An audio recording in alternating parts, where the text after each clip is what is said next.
Good morning, good MC everyone. My name is Pavan, I am from Rajasthan Jaipur. My dear friends, welcome back to my YouTube channel IMC dream team के नाम से। My dear friends, आज मैं आपको एक ऐसी दो स्टोरियों के बारे में बताने जा रहा हूं जिसकी वजह से अगर आपने उन स्टोरियों को अपनी लाइफ के अंदर अप्लाई किया या फिर ऐसी कोई भी कंडीशन अगर आपके पास आई तो लाइफ के अंदर आप कभी भी हिम्मत नहीं आ रहा हो, कभी भी आप डिमोरलाइज नहीं हो, कभी भी आप डिप्रेशन के अंदर नहीं जा सकते हो। क्यों? क्योंकि देखो, बहुत सारी चीज़ हमारी लाइफ के अंदर ऐसी होती हैं जहाँ पे हम क्या कर पाते हैं कि हम उस चीज़ को पाने का सोचते हैं, लेकिन हम पाना चाहते हैं लेकिन हम पा नहीं पाते हैं, क्योंकि हमारे साथ हो कुछ और जाता है। हम चाहते कुछ और है और मिलता कुछ और है। वो कैसे होता है, वो किस तरीके से होता है, वो आज मैं आपको दो स्टोरियों से मैं आपको समझाना चाहूँगा। कुछ ऐसी स्टोरी, अगर आपने उन स्टोरियों को अगर किसी गेस्ट को आप सुनाना चाहो या खुद भी अगर आप उस स्टोरी से खुद को इंस्पायर करना चाहो तो वो भी आप कर सकते हो। क्योंकि बोला जाता है कि कभी भी कोई भी इंसान आपको मोटिवेट कभी नहीं कर सकता, कभी भी आपको किसी भी इंसान से कुछ भी नहीं मिल सकता, लेकिन अगर आप खुद के अंदर सारी चीज़ें देख पाओ तो आप बहुत कुछ कर सकते हो। तो आइए हम ज़्यादा देरी ना करते हुए सबसे पहले आपको मैं बताता हूँ, मेरे यूट्यूब चैनल को आप सब्सक्राइब करें, लाइक करें, शेयर करें सारी वीडियोज को, क्योंकि मैं मेरे चैनल पे बहुत सारी ऐसी चीज़ में लेके आता हूँ जहाँ से आपको बहुत सारी हेल्प, आपको मदद मिल पाए। तो हम स्टार्ट करते हैं मेरे पास। एक बार क्या होता है कि एक मिस्टर क्लार्क नाम का आदमी होता है, एक पर्सन होता है जो अमेरिका में रहने वाला होता है, और वो बहुत ही मिडिल क्लास फैमिली वाला होता है। मिडिल क्लास यानी कि नॉर्मल मिडिल क्लास फैमिली से बिलोंग करता है।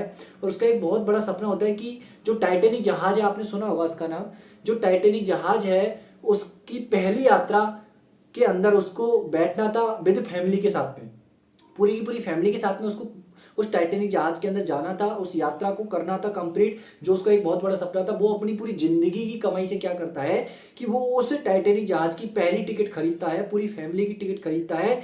और जैसे कि मान के चलो 7 दिन उसकी टिकट के अंदर बच रहे होते हैं यात्रा के लिए, और उसकी टिकट उसने कंप्लीट करवा ली होती है 1 महीने पहले ही। और उस जब ट्रिप के 7 दिन बच रहे होते हैं तो ट्रिप से 3 दिन पहले उसको एक पागल कुत्ता काट खाता है। क्या आप सोच पाओगे क्या हुआ? जब कुत्ता उसको काट काट खाता है तो डॉक्टर उसको बोलता है कि आप सर 3 महीने तक यहाँ से कहीं भी नहीं जा सकते हो, आपको बेड रेस्ट की रिक्वायरमेंट है। तो सारी की सारी फैमिली इमोशनल हो जाती है, रोने लग जाती है। क्यों? क्योंकि उनके पिताजी ने बहुत मेहनत से पूरी जिंदगी की कमाई उस टिकट को खरीदने में लगा दी थी, और लास्ट में वो उस ट्रिप के अंदर नहीं जा पा रहे थे। तो वो अपनी फैमिली से बोलते हैं कि मैं नहीं जा पा रहा, कोई दिक्कत की बात नहीं है, कम से कम आप तो मेरे सपने को पूरा करें। तो उसकी फैमिली भी बोलती है कि हम नहीं जाएंगे, उसकी वाइफ बोलती है, उसके बच्चे बोलते हैं कि हम नहीं जाएंगे, क्योंकि आप अगर नहीं जा रहे हो तो हम नहीं जाएंगे। ये सपना किसका था? आपका था। और लास्ट में वो सारी की सारी फैमिली नहीं जाती उस ट्रिप के अंदर, लेकिन जिस टाइम के हिसाब से, जिस महीने के हिसाब से, जिस दिन के हिसाब से, जिस बार के हिसाब से वो ट्रिप जो फाइनल थी, टाइटेनिक जहाज की पहली यात्रा, वो निकल चुकी होती है अपने टाइम से, अपने समय से। और 3 दिन बाद खबर आती है कि जिस टाइटेनिक जहाज की पहली यात्रा निकली हुई थी, वो टाइटेनिक जहाज किसी कारणवश पानी के अंदर डूब चुका है। क्या हो चुका है? पानी के अंदर डूब चुका है।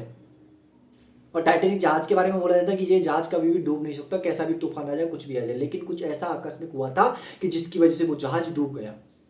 तो मिस्टर क्लार्क नाम के आदमी ने, उस पर्सन ने टीवी में जब रिपोर्ट देखी तो पता है वो एक ही क्वेश्चन बोल रहा था कि वो कुत्ता कहाँ पे, उस कुत्ते को कोई लेके आओ। जब जहाज में नहीं बैठे थे, जहाज निकला नहीं था ट्रिप पे, उससे पहले वो बोला था क्यों ये कुत्ता मेरे को काट खाया। वो बहुत रिग्रेट कर रहा था कि काश ये कुत्ता मेरे को नहीं खाता तो मैं उस ट्रिप के अंदर चला जाता। लेकिन क्या उसे पता था कि अगर वो ट्रिप में जाता तो क्या जिंदा वापस आता? शायद नहीं आ पाता। तो हमारी लाइफ के अंदर कुछ ऐसी चीज़ें होती है जो लाइफ में हमको पता तो नहीं होता, हम करना चाहते हैं, हम बनना कुछ और चाहते हैं, लेकिन हम बन कुछ और चाहते हैं। हम सोचते हैं ना, बच्चा जब छोटा सा होता है तो पाया अपने प्लेन को देखता है, समझ पा रहे हो? प्लेन को देखता है तो क्या बोलता है कि पापा पापा ये प्लेन किसका है, किसके अंदर बड़े लोग बैठते हैं। अब बच्चे क्या सोचते हैं कि जो प्लेन होता है वो पायलट का होता है, क्योंकि वो उसी को चलाता है। उसी को लेके एक और कहानी मैं आपको सुनाता हूँ कि एक बार क्या होता है, छोटा सा बच्चा होता है, अपने पापा के साथ उंगली पकड़ के जा रहा होता है। तो वो बच्चा अपने आसमान में वो प्लेन को देखता है, बोलता है पापा पापा ये क्या है। तो वो बच्चा जो होता है, उसके पापा बोलते हैं कि बेटा ये प्लेन है, कि पापा पापा ये मेरे को लेना है, मेरे को इसके अंदर बैठना है। कि बेटा हम इसके अंदर नहीं बैठ सकते, क्योंकि ये बहुत बड़े लोगों का काम है, ये हमारा हमारा काम नहीं है, हम छोटे लोग हैं। बच्चा थोड़ा और आगे जाता है, आगे जाने के बाद में रेड सिग्नल आता है। रेड सिग्नल पे ब्लू कलर की जबरदस्त ऑडी A6 कार मिलती है, उसको दिखती है और बोलता है पापा पापा ये कौन सी कार है। कि बेटा ये ऑडी A6 है, कितने रुपए की? 52 लाख रुपए की है। कि पापा पापा ये कार मेरे को चाहिए। तो पापा वही आंसर देते हैं कि बेटा ये कार हमारे लिए भगवान ने नहीं बनाई है, ये कार बड़े लोगों के लिए बनाई है। थोड़ा और आगे जाते हैं, BMW कार मिलती है, बोलते हैं कि बेटा बेटा पापा पापा ये कार किसके लिए है, कि बेटा ये कार है उस बच्चे के लिए नहीं है, ये कार बड़े लोगों के लिए है, ये कार आपके लिए नहीं है, बड़े लोगों के लिए है। ऐसे कहते कहते पापा कहाँ निकल लेते हैं, भगवान के पास। और उस भगवान के पास एक बहुत बड़ी मीटिंग कॉन्फ्रेंस हो रही होती है, जहाँ पे भगवान ब्रह्मा जी सभी लोगों को बता रहे होते हैं कि गोदाम में देखो इतने आईफोन है, कार है, Audi, BMW, Mercedes, Jaguar, Royals royal, मतलब बहुत सारी कार्स हैं, सारी चीज़ें, प्लेन है, प्राइवेट जेट है, सब कुछ है। तो वो अंकल उन पे गुस्सा हो जाते हैं कि ये भगवान, क्या तुम्हें मेरे बच्चे पे दया नहीं आई? जो मेरा बच्चा रो रहा था उस टाइम पे, जब पूछ रहा था कि ये कार किसकी है, ये कार कौन सी है, ये कार मेरे को चाहिए, प्लेन मेरे को चाहिए, प्लेन के अंदर मेरे को बैठना है, क्या तुमको मेरे बच्चे के ऊपर थोड़ी सी भी दया नहीं आई?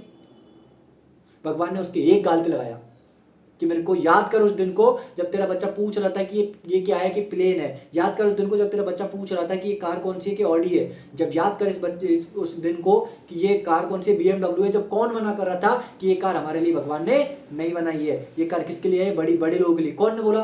कि मैंने बोला। तो भगवान ने एक और गाल के नीचे बोलाया कि एक बार पता, जब तू ही खुद ही फैसला कर लिया कि ये चीज़ें हमारे लिए नहीं बनाई है भगवान ने, तो मैं कौन हूँ जो मैं इस चीज़ को तेरे को दे दूँ, या फिर तेरे बच्चे को मैं दे दूँ। समझ पा रहे हो? हमारे साथ क्या होता है, हम छोटे होते हैं तो हम बड़े बड़े, हमारे सपने बड़े होते हैं, हम खुद छोटे होते हैं, सपने बड़े होते हैं। हम क्या सोचते हैं, जो प्लेन उड़ा रहा है उसी का प्लेन होता है। हम क्या सोचते हैं, हम जब थोड़े से बड़े होते हैं क्या सोचते हैं, हम डॉक्टर बनेंगे। थोड़े से बड़े होते हैं क्या सोचेंगे, हम पुलिस बनेंगे। थोड़े से बड़े क्या होते हैं कि हम इंजीनियर बनेंगे। हम जैसे जैसे हम बड़े होते जाते हैं वैसे वैसे हमारे सपने छोटे होते जाते हैं। हम खुद बड़े होते जाते हैं, सपने छोटे होते जाते हैं। हम छोटे से होते, पापा हमको रिमोट कंट्रोल कार दिलाते हैं, जो भी फरारी, लैम्बोर्गिनी जैसी डिजाइन में होती है वो कार, उसका डमी होता है वो।